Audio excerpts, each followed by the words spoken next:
कभी भी हमें कोई क्वाड्रेटिक पॉलिनोमियल दे रखा हो, हमें उसके फैक्टर्स बनाने हैं, तो हम कैसे बनाते हैं?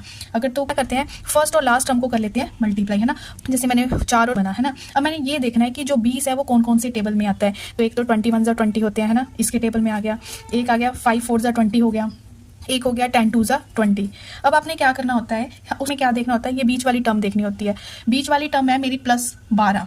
अब मैंने देखना है कि इनमें से कौन सी ऐसी टर्म है जिसे प्लस कर कर या माइनस करके 12 बन रहा है। देखो अगर मैं भी नहीं आएगा, 10 + 2 करूँ तो 12 बन रहा है, ठीक है। प्लस करके बाद मैंने, इट मीन्स जो मेरी नंबर यूज होने वाले हैं वो 10 और 2 होंगे। देखो बीच में प्लस का साइन है, इसका मतलब दोनों ही प्लस के होने वाले हैं। तो हमारा नेक्स्ट स्टेप क्या बन गया, 4x² एज इट इज। बस इस टर्म को हमने तोड़कर लिखना होता है। अब इस 12x की जगह हमने पहली और आखिरी टर्म एज इट इज, सिर्फ मिडल टर्म को हमने स्प्लिट करना होता है।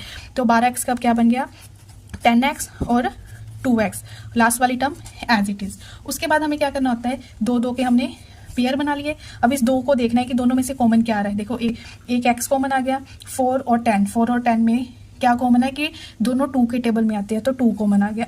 अब जो बच्चा वो 2 2 ज़ा 4, 4 बन गया। 2x चाहिए, एक x अंदर लगा दिया, बन गया ना 2 2 ज़ा 4 और x² बनना चाहिए, बन गया।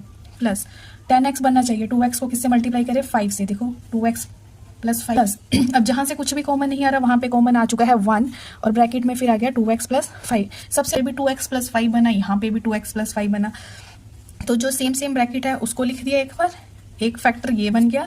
दूसरा जो इस ब्रैकेट के बाहर है वो क्या है, साथ ही अगली ब्रैकेट क्या बनेगी, 2x, और इस ब्रैकेट के बाहर क्या है, +1, विद साइन उठाना है +1। तो ये आंसर आ गया।